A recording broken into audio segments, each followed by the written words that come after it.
Meu nome é Flávio Augusto Ismael Pinto, eu sou oncologista clínico. Eu fui convidado pela clínica Neolife para falar sobre o assunto de câncer de mama em geral e novidades no tratamento ou no diagnóstico dessa patologia. Falando sobre câncer em mulheres, o câncer de mama, excetuando o câncer de pele não melanoma, é o câncer mais incidente no Brasil e no mundo. Acomete também o sexo masculino, mas apenas em 1% dos casos de câncer de mama. Toda vez que a gente fala de câncer de mama, a gente sabe que a procura e a literatura é muito vasta e que o interesse sobre o assunto é muito grande. Acho importante a gente frisar que para as pacientes que já tiveram câncer de mama ou que estão passando pelo tratamento, lembrar que o câncer de mama tem várias peculiaridades e não dá para correlacionar o seu câncer de mama com o câncer de mama às vezes de amigos, de amigas ou de colegas de sala. Lembrar que no câncer de mama tem várias classificações e várias etapas no tratamento e no diagnóstico que são diferentes entre elas. Acho que primeiro, mostrando um pouco da incidência e estatística, o câncer de mama acomete 1 em cada 10 mulheres na vida vão ter câncer de mama, então em torno de 10, 12% das mulheres vão ter câncer de mama, então é um câncer bem prevalente e incidente. Lembrar que o câncer de mama, em geral, ele pode ser dividido tanto do ponto de vista histológico, como câncer de mama ductal, lobular ou etiologias mais raras. Ele pode ser dividido no painel molecular, que cada vez mais a gente vem utilizando, como receptor hormonal positivo, receptor hormonal negativo, HER2 positivo ou HER2 negativo e o triplo negativo. Então, basicamente, a gente divide em 3 nesse painel molecular, que seriam os receptores hormonais positivos, HER2 negativos, que a gente chama de luminal, os HER2 positivos puro e os triplo negativos, que são que não expressam nem receptor de estrógeno, nem receptor de progesterona e nem o HER2. Lembrar que o tratamento varia e o tipo cirúrgico, a quimioterapia de cada um desses tipos e por isso que não dá para correlacionar um tipo de câncer com o outro. Outro fator muito importante é o estadiamento. Então lembrar que ele pode ser dividido em doença localizada, que é apenas na mama, localmente avançada, que seria na mama e nos linfonodos axilares, e metastático, que é quando a doença já não está só na mama e nos linfonodos e já acometeu algum órgão à distância, por exemplo, osso, fígado, pulmão, sistema nervoso central. Então, basicamente, quando a gente fala de câncer de mama, a gente tem que dividir esses subtipos histológicos, tem que dividir o estadiamento para ver qual é o objetivo do tratamento e que em fase do tratamento a gente se encontra. Então, falando um pouco sobre doença localizada e localmente avançada, o objetivo do tratamento, então a doença está só na mama ou nos linfonodos, e nosso objetivo visa a cura. Felizmente, 90% dos casos de câncer de mama diagnosticados nessa fase são curáveis. Sempre nesse caso de localizado e localmente avançado, a cirurgia é o papel principal, porém a gente sempre tem outras modalidades de tratamento ou junto com a cirurgia, ou antes da cirurgia, ou depois da cirurgia, para aumentar essa chance de cura. Então, nessa fase de tratamento, a gente vai ter que dividir de novo naquelas 3 etapas. Então, paciente localizado ou localmente avançado, a gente vai dividir no receptor hormonal positivo, HER2 positivo ou triplo negativo. Então, falando no receptor hormonal positivo, esse em geral é de melhor prognóstico. Na maioria das vezes, o paciente faz a cirurgia upfront, ou seja, inicialmente. Em alguns casos, quando o tumor é muito grande, a gente precisa fazer quimioterapia antes. Mas lembrar que esse, que é o receptor hormonal positivo, tem um prognóstico melhor.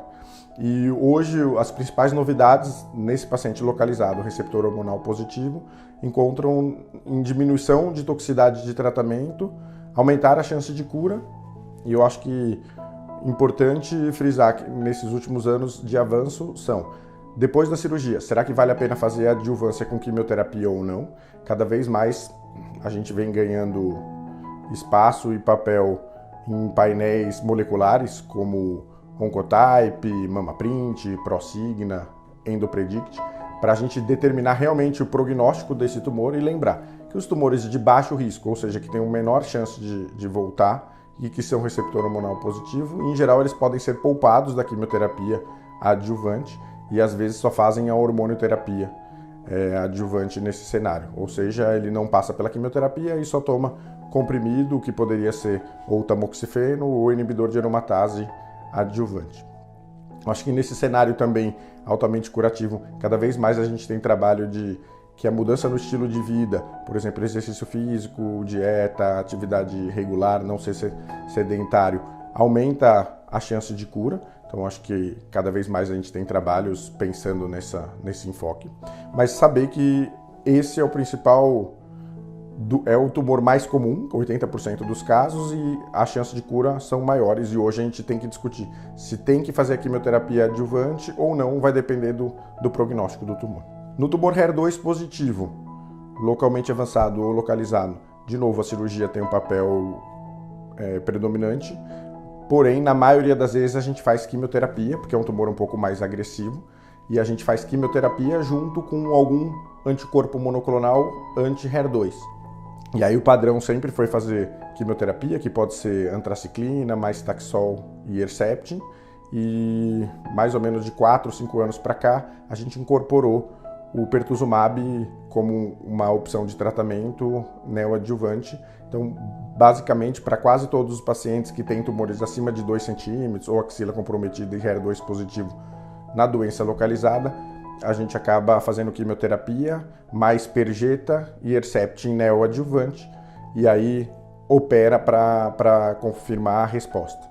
Nos pacientes que têm resposta completa, ou seja, a quimioterapia conseguiu eliminar a doença, a gente pode fazer o tratamento apenas com Herceptin adjuvante e se o paciente for receptor hormonal positivo, acabar fazendo hormonoterapia e Herceptin adjuvante. Já nos pacientes que não responderam tão bem, ou seja, sobrou doença residual após a quimioterapia neoadjuvante, acho que uma das novidades é a incorporação de um medicamento relativamente novo, a gente usava bastante no cenário metastático, mas agora no cenário adjuvante, que chama Kadcyla ou TDM1, que em estudos recentes mostraram que nos pacientes que fizeram a quimioterapia com duplo bloqueio anti-HER2 e sobrou doença residual, TDM1 foi melhor do que o Herceptin nesses pacientes, tentando aumentar a chance de cura. Já no cenário triplo negativo, a neoadjuvância também é predominantemente prescrita, principalmente nos tumores maiores do que 1 centímetro e axila comprometida. Sempre por esse tumor não ter expressão de receptor hormonal e nem HER2, a quimioterapia é o tratamento sistêmico de escolha. O clássico sempre foi fazer antraciclina mais taxano, seguido de cirurgia, e mais recentemente, mais ou menos nos últimos 4 anos, a gente incorporou, na maioria dos casos, a platina como parte desse tratamento, mostrando uma melhor taxa de resposta patológica completa nos pacientes que faziam cisplatina. Nos pacientes que tinham doença residual após quimioterapia, baseada basicamente em antraciclina, taxano mais platina, a gente pode incorporar o Xeloda, que é outra quimioterapia oral, no cenário adjuvante. Então, basicamente, no cenário triplo negativo localizado, a gente tem buscado novos tratamentos para aumentar a chance de cura.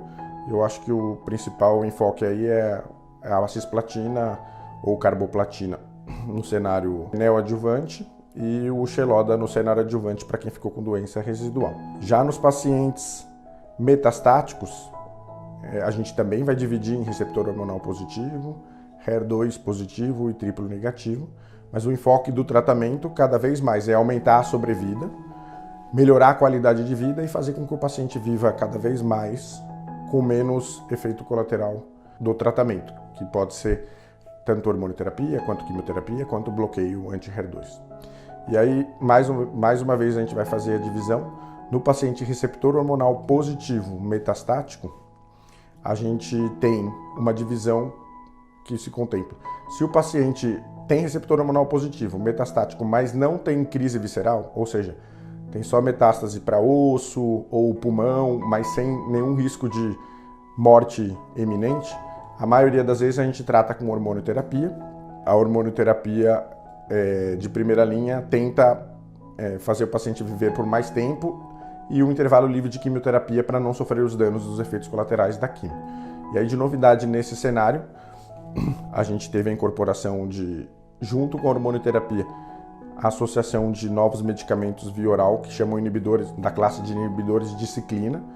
E aí, recentemente no Brasil foram aprovados 3 remédios dessa classe, que é o ribociclib, o palbociclib e o abemaciclib, junto com a hormonioterapia, e basicamente dobrando a sobrevida livre de progressão desses pacientes que faziam só hormonioterapia. Quando a gente compara hormonioterapia versus hormonioterapia mais esses inibidores de ciclina, a gente dobra a sobrevida livre de progressão e gira em torno por volta dos pacientes que usavam só hormonioterapia 1 ano, nos pacientes que fazem a combinação praticamente 2 anos até 28 meses. Eu acho que então no cenário de hormônio positivo metastático, esses inibidores de ciclina são, acho que, a principal novidade. No paciente HER2 positivo, de mais ou menos 7 anos para cá, além do Herceptin e quimioterapia, a gente incorporou o pertuzumab e o TDM1 como alternativas melhores de tratamento, tanto em primeira quanto segunda linha. Já nos pacientes triplo negativos, a gente teve de novidade a incorporação de inibidores de PARP, principalmente o olaparib, nos pacientes que têm mutação do BRCA. Então, cada vez mais nos pacientes triplo negativos a gente tem feito painel de oncogenética para buscar mutações, principalmente BRCA, e mostrar que esses pacientes que são BRCA mutados, eles podem se beneficiar de um tratamento oral, que é esse inibidor de PARP recentemente incorporado no nosso tratamento. Então, no cenário triplo negativo metastático, recentemente foi incorporado inibidor de PARP, que é uma nova classe de molécula via oral. Nos pacientes BRCA mutados, o olaparib, que é esse inibidor de PARP aprovado no Brasil, deu ganho de sobrevida livre de progressão com comparação com a quimioterapia. Então, cada vez mais a gente tem buscado painel genético, hereditário, mutação de BRCA nos pacientes portadores de câncer de mama, principalmente nos triplo negativos, mas a gente também pode realizar nos outros, tanto o receptor hormonal positivo quanto o negativo.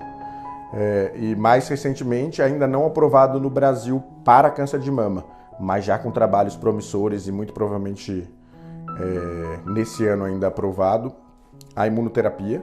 Então, nos pacientes triplo negativos metastáticos, a gente já tem trabalho de combinação de quimioterapia com imunoterapia, tendo melhores resultados em sobrevida em comparação à quimioterapia isolada.